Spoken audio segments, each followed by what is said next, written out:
Sir, ಇವತ್ತು ಬೆಂಗಳೂರಿನಲ್ಲಿ ದಿನಕ್ಕೆ 45 ಲಕ್ಷ ಜನ ಬಿಎಂಟಿಸಿ ಓಡಾಡ್ತಾರೆ. ಬೆಂಗಳೂರು ಓಡಾಡ್ತಾ ಇರೋದೇನೆ ಬಿಎಂಟಿಸಿ ಮೇಲೆ. ಹಿಂಗಿರ್ಬೇಕಾದಾಗ ಬಿಎಂಟಿಸಿನ ಮತ್ತಷ್ಟು ಶಕ್ತಿಗೊಳಿಸಕ್ಕೆ 4,500 ಬಸ್ಸು ಕೇಂದ್ರ ಸರ್ಕಾರದಿಂದ ಸ್ಯಾಂಕ್ಷನ್ ಆಗಿ ಟೆಂಡರ್ ಪ್ರಾಸೆಸ್ ಕಂಪ್ಲೀಟ್ ಆಗಿದ್ರು ನಮ್ಮ ರಾಜ್ಯ ಸರ್ಕಾರ ಕ್ಯಾಬಿನೆಟ್ ಅಲ್ಲಿ ಇದನ್ನ ಅಪ್ರೂವ್ ಮಾಡಿಲ್ಲ. ಇವತ್ತು ನಾನು ಬಸ್ಸಲ್ಲಿ ಬಂದ್ರೆ ಪ್ರಯಾಣಿಕರು ಒಂದು ದಿನ ಪ್ರತಿ ದಿವಸ 2.5-3 ಗಂಟೆ ನಾವು ಬಸ್ಸಲ್ಲಿ ಇರ್ತೀವಿ ಅಂತ ಜನ ಕಂಪ್ಲೇಂಟ್ ಮಾಡ್ತಾರೆ. ಹೆಣ್ಮಕ್ಳು ಹೇಳಿದ್ರು, ಬೆಳಗ್ಗೆ ನಾವು 5 ಗಂಟೆ ಮನೆ ಬಿಟ್ಟು ಮನೇಲಿ ನಾಷ್ಟ ಮಾಡಿ ಮಕ್ಳಿಗೆ ಸ್ಕೂಲಿಗೆ ಕಳಿಸಿ ಸಾಯಂಕಾಲ ನಾವು ವಾಪಸ್ 8 ಗಂಟೆ ಬರೋಷ್ಟೊತ್ತಿಗೆ ಮಕ್ಳು ಕಾಯ್ತಾ ಇರ್ತಾರೆ, ಆಗ್ಲೇನೆ ವಾಪಸ್ ಅಮ್ಮ ಊಟ ಮಾಡಿಸು, ಹೋಮ್ ವರ್ಕ್ ಮಾಡಿಸು, ಇನ್ನೊಂದು ಮಾಡಿಸು ಅಂತ. ನಮ್ಗೆ ಇಡೀ ದಿವಸ ಈ ತರ ಆಗಿದೆ. ನಾವ್ ಯಾರೋ ಫ್ರೆಶರ್ ಕಾಲೇಜ್ ಜಾಯ್ನ್ ಹಾಕಿದ್ದು ಮುಗಿಸಿರ್ತೀವಿ, ಕೆಲಸ ಸೇರ್ಕೊಳಕ್ ಹೋಗ್ತಾ ಇರ್ತೀವಿ. ಅವ್ರ ಕಂಪನಿಯವ್ರು ಹೇಳ್ತಾರೆ, ನೀವು ಬಸ್ಸಲ್ಲಿ ಬರ್ತೀರಾ ಅನ್ನೋದಾದ್ರೆ ನಿಮಗೆ ನಾವು ಕೆಲಸನೇ ಕೊಡಲ್ಲ, ಯಾಕೆಂದ್ರೆ ನೀವು ಕರೆಕ್ಟ್ ಟೈಮಿಗೆ ಬರ್ತೀರಾ ಅನ್ನೋದಕ್ಕೆ ಗ್ಯಾರಂಟಿನೇ ಇಲ್ಲ ಅಂತ. ಸೊ ಅದಕ್ಕೆ ನೀವು ಇನ್ನೊಂದ್ ಕಡೆ PG ಮಾಡ್ಕೊಳ್ಳಿ ಆಫೀಸ್ ಹತ್ರ ಅಂತಂದ್ರು. ಸೊ ಈಗಾಗ್ಲೇ ಅವರು ಒಬ್ರು ಮಾರೇನಹಳ್ಳಿಲಿ ಬಾಡಿಗೆ ಮನೇಲಿ ಇದಾರೆ. ಈಗ ಕಂಪ್ನಿ ಕೆಲಸ ತಗೊಳ್ಳೋದಕ್ಕೋಸ್ಕರ ಇನ್ನೊಂದ್ ಕಡೆ PG ಮಾಡ್ಕೊಂಡು ಅಲ್ಲೂ PGಗೆ ಬಾಡಿಗೆ ಕಟ್ಟಬೇಕಾಗಿದೆ. ಫ್ರೆಶರಿಗೆ ಎಷ್ಟು ಬರುತ್ತೆ ತಿಂಗಳಿಗೆ ಸಂಬಳ? 15,000 20,000 ಬಂದಿರುತ್ತೆ. ಅದ್ರಲ್ಲಿ ಅವ್ರು 2 ಕಡೆ ಕೊಟ್ಟು ಅಪ್ಪ ಅಮ್ಮ ನೋಡ್ಕೊಂಡು ಇದನ್ ಮಾಡಕ್ ಹೆಂಗ್ ಸಾಧ್ಯ? ಬೆಂಗಳೂರಲ್ಲಿ ಸ್ಥಿತಿ ಹಿಂಗಿರ್ಬೇಕಾದ್ರೆ ಒಂದು ಹೋಗ್ಲಿ, ಇವ್ರ ಬಸ್ ಹಾಕ್ಲಿಲ್ಲ ಅಂದ್ರೂ ಓಕೆ, ಕೇಂದ್ರ ಸರ್ಕಾರ ಕೊಟ್ಟಿರೋ 4,500 ಬಸ್ ಇದೆಯಲ್ಲ, ಅದನ್ನ ಯಾಕೆ ನೀವು ನಾಳೆ ಬಿಡ್ತಾ ಇಲ್ಲ? ಪ್ರತಿ ಬಸ್ಸಲ್ಲೂ ಬೆಳಗ್ಗೆ ಪೀಕ್ ಅವರ್ ಅಲ್ಲಿ ಉಸಿರಾಡಕ್ ಆಗಲ್ಲ, ಆ ತರ ಇರುತ್ತೆ ರಶ್. ಇನ್ನು ಅವ್ರ ಸಿಸ್ಟರ್ ಮಾತಾಡ್ತಾ ಹೇಳಿದ್ರು, ಒಟ್ಟಿಗೆ 4-5 ಬಸ್ ಬಂದ್ಬಿಡುತ್ತೆ. ಎಲ್ಲ ಬಸ್ಸು ಅವಾಗ ಇಲ್ಲ ಖಾಲಿ ಇರುತ್ತೆ, ಇಲ್ಲ ಒಟ್ಟಿಗೆ ಹೊಟ್ಟೋಗುತ್ತೆ. 5-5 ನಿಮಿಷ 10 ನಿಮಿಷದ ಕರೆಕ್ಟ್ ಫ್ರೀಕ್ವೆನ್ಸಿಗೆ ಟೈಮ್ ಟೇಬಲ್ ಕರೆಕ್ಟ್ ಆಗಿ ಯಾವ ಬಸ್ಗಳು ಬರ್ತಾ ಇಲ್ಲ.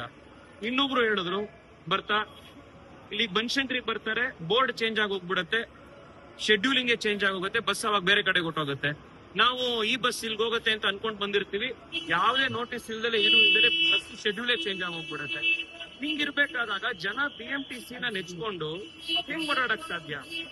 ಆದ್ರೆ ಈ ಸರ್ಕಾರ ಅಭಿವೃದ್ಧಿ ಅಂತಂದ್ರೆ ಹೊಸ ಬಸ್ ಮಾಡ್ಬೇಕು, ಎಕ್ಸ್ಟ್ರಾ ಬಸ್ ಕೊಡ್ಬೇಕು ಅಂದ್ರೆ ಅಭಿವೃದ್ಧಿ ಅಲ್ಲ ಇವರಿಗೆ. ಹೆಬ್ಬಾಳದಿಂದ ಮೇಕ್ರಿ ಸರ್ಕಲ್ಗೆ 1,400 ಕೋಟಿ ರೂಪಾಯಿ ಖರ್ಚು ಮಾಡಿ 2 ಕಿಲೋಮೀಟರ್ ಸುರಂಗ ತೋಡೋದು ಇವರಿಗೆ ಅಭಿವೃದ್ಧಿ. ಯಾರಿಗೆ ಹೊಸ ಕಾರ್ ಇಟ್ಕೊಂಡು BMTC ಯಾರಿಗೆ ಬೆನ್ಸು ಈ ತರ ದೊಡ್ಡ ದೊಡ್ಡ ಕಾರ್ ಇಟ್ಕೊಂಡು ಓಡಾಡ್ತಾರೆ ಜನ, ಅವರಿಗೋಸ್ಕರ ಅಭಿವೃದ್ಧಿ. ಸಾಮಾನ್ಯ ಜನ ಯಾರು BMTC ಓಡಾಡ್ತಾರೆ ಅವ್ರಿಗೆ ಏನೇ ಮಾಡಿದ್ರು ಅದು ಅಭಿವೃದ್ಧಿ ಅಲ್ಲ. ಇನ್ನು ಈಗೇನು ಹೊಸ ಸುರಂಗ ಇವರು ಹೊರಟಿದ್ದಾರೆ ಬೆಂಗಳೂರು, ಇದು ಹೆಬ್ಬಾಳದಿಂದ ಸಿಲ್ಕ್ ಬೋರ್ಡಿಗೆ, ಅದ್ರಲ್ಲಿ ಬಸ್ಸಿಗೆ ಎಂಟ್ರಿ ಇಲ್ಲ. ಅಂದ್ರೆ ಬಸ್ ನಲ್ಲಿ ಓಡಾಡೋರಿಗೆ ಅಭಿವೃದ್ಧಿಯ ಭಾಗ ನೀವಲ್ಲ ಅಂತ. ನೀವೊಂಥರ ಅಸ್ಪೃಶ್ಯರು, ಬಸ್ಸಲ್ಲಿರೋರು ಅಸ್ಪೃಶ್ಯರು. ನಮ್ ಸರ್ಕಾರದ ಅಭಿವೃದ್ಧಿಲಿ ನಿಮಗೆ ಅವಕಾಶನೇ ಇಲ್ಲ ಅಂತ ಸರ್ಕಾರ ಮಾಡ್ತಾ ಇರೋದು. ಈ 4,500 ಬಸ್ ಅಪ್ರೂವಲ್ಗೆ ಮಾತಾಡಿದ್ದೆ. ಕುಮಾರಣ್ಣನವರು ಈ 4,500 ಬಸ್ಸನ್ನ ಕರ್ನಾಟಕಕ್ಕೆ ಅವ್ರ ಮಿನಿಸ್ಟ್ರಿಯಿಂದ ಕೊಟ್ಟಿರೋದು. ಇದನ್ನ ಅದಾದ್ಮೇಲೆ ಇವ್ರು ಅಪ್ರೂವಲ್ ಮಾಡಿಲ್ದಲೇ ಇರೋದ್ರಿಂದ ನಾನು ಲೋಕಸಭೆಯಲ್ಲಿ ಇದನ್ನ ಪ್ರಶ್ನೆ ಕೂಡ ಕೇಳಿದೆ. ಆ ಪ್ರಶ್ನೆಗೂ ಲೋಕಸಭೆಯಲ್ಲಿ ಉತ್ತರ ಕೊಟ್ರು, 4,500 ಬಸ್ಸು ಬೆಂಗಳೂರಿಗೆ ರಿಲೀಸ್ ಆಗಿದೆ ಅಂತ. ರಿಲೀಸ್ ಆಗಿದ್ರೆ ರಸ್ತೆಯಲ್ಲಿ ಕಾಣಬೇಕಲ್ಲ, ಯಾಕೆ ಕಾಣಲಿಲ್ಲ ಅಂತ ಅದ್ರ ಹಿಂದೆ ಬಿದ್ದಾಗ ಗೊತ್ತಾಯ್ತು, ರಾಜ್ಯ ಸರ್ಕಾರದ ಕ್ಯಾಬಿನೆಟ್ ಅಲ್ಲಿ ಅದಕ್ಕೆ ಅಪ್ರೂವಲ್ ಕೊಟ್ಟಿಲ್ಲ. 4,500 ಬಸ್ಸು ಕೇಂದ್ರ ಸರ್ಕಾರ ಕುಮಾರಣ್ಣ ಬೆಂಗಳೂರಿಗೆ ಕೊಟ್ಟಿರುವಂತ ಬಸ್ಸು ಎಲ್ಲೋಯ್ತು? ಯಾಕೆ ನೀವು 6 ತಿಂಗಳು 7 ತಿಂಗಳು ಆಗಿ ಅಪ್ರೂವಲ್ ಆಗಿ ಟೆಂಡರ್ ಕರೆದು ಎಲ್ಲ ಆದ್ಮೇಲೂ ರಾಜ್ಯ ಸರ್ಕಾರ ಯಾಕೆ ಇದನ್ನ ನೀವು ಅಪ್ರೂವಲ್ ಕೊಡ್ತಾ ಇಲ್ಲ? ಸರ್, ಇವ್ರದ್ದು ರಾಜ್ಯ ಸರ್ಕಾರದ್ದು ಒಂದು ಸ್ಮಾಲ್ ಪರ್ಸೆಂಟೇಜ್ ಅದ್ರಲ್ಲಿ ಹಾಕೋದಿರತ್ತೆ, ಮೇಂಟೆನೆನ್ಸಿಗೆ ಇನ್ನೊಂದಕ್ಕೆ ಆ ತರ. ಇವರಿಗೆ ಸುರಂಗ ತೋಡಕ್ಕೆ 40,000 ಕೋಟಿ ದುಡ್ಡಿದೆ ಇವ್ರ ಹತ್ರ. ಹೆಬ್ಬಾಳದಿಂದ ಮೇಕ್ರಿ ಸರ್ಕಲ್ 2 ಕಿಲೋಮೀಟರ್ಗೆ 1,200-1,300 ಕೋಟಿ ಖರ್ಚು ಮಾಡಕ್ ದುಡ್ಡಿದೆ ಇವ್ರ ಹತ್ರ. ಈ ಬಸ್ಸಿಗೆ ಕೊಡಕ್ಕಾಗಲ್ವಾ? ಅಂದ್ರೆ BMTC ಓಡಾಡುವಂತವ್ರು ಸೆಕೆಂಡ್ ಕ್ಲಾಸ್ ಜನ, ನಮಗೆ ಅವ್ರಿಗೆ ಅಭಿವೃದ್ಧಿ ಬೇಕಾಗಿಲ್ಲ. ಯಾರು ಕಾರಲ್ಲಿ ಓಡಾಡೋ ಶ್ರೀಮಂತರಿದ್ದಾರೆ ಅವ್ರಿಗೆ ಮಾತ್ರ ನಮ್ಮ ಅಭಿವೃದ್ಧಿ. ಇದು ಇವತ್ತು ರಾಜ್ಯ ಸರ್ಕಾರ ಹೊರಟಿರೋದು. ಇದು ಒಂಥರ VIP ಸರ್ಕಾರ. ಇದು ಮಿಲಿಯನೇರ್ಸ್ ಗಳಿಗೆ ಮಾಡ್ತಾ ಇರುವಂತ ಕೆಲಸ ಮಾಡ್ತಾ ಇರುವಂತ ಸರ್ಕಾರ ಇದು. ಇವ್ರು ಅವ್ರಿಗೆ ಮಾಡುವಂತ ಕೆಲಸನೇ ಅಭಿವೃದ್ಧಿ ಅಂತ ಅನ್ಕೊಂಡಿದ್ದಾರೆ.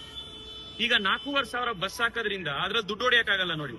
ಯಾಕಂದ್ರೆ 4,500 ಕೋಟಿ ಬಸ್ ಎಲ್ಲಿ ಬರಬೇಕು, ಎಲ್ಲಿ ಓಡಾಡ್ತಿದೆ, ಯಾವ ಬಸ್ಸು, ಇದೆಲ್ಲ ಗೊತ್ತಾಗ್ಬಿಡುತ್ತೆ ಜನಕ್ಕೆ.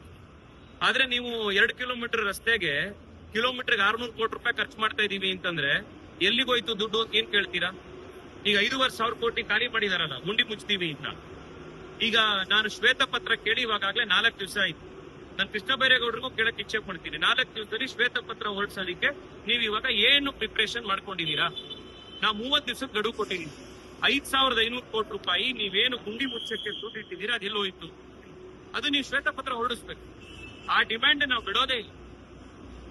ಈ ಸರ್ಕಾರಕ್ಕೆ ಬಸ್ಸಲ್ಲಿ ಓಡಾಡೋರು, ಮೆಟ್ರೋಲ್ ಓಡಾಡೋರು, ಪಬ್ಲಿಕ್ ಟ್ರಾನ್ಸ್ಪೋರ್ಟ್ ಅಲ್ಲಿ ಓಡಾಡುವಂತ ಜನ, ಇವರಿಗೆ ಅವ್ರ ಬಗ್ಗೆ ಕಾಳಜಿನೇ ಇಲ್ಲ.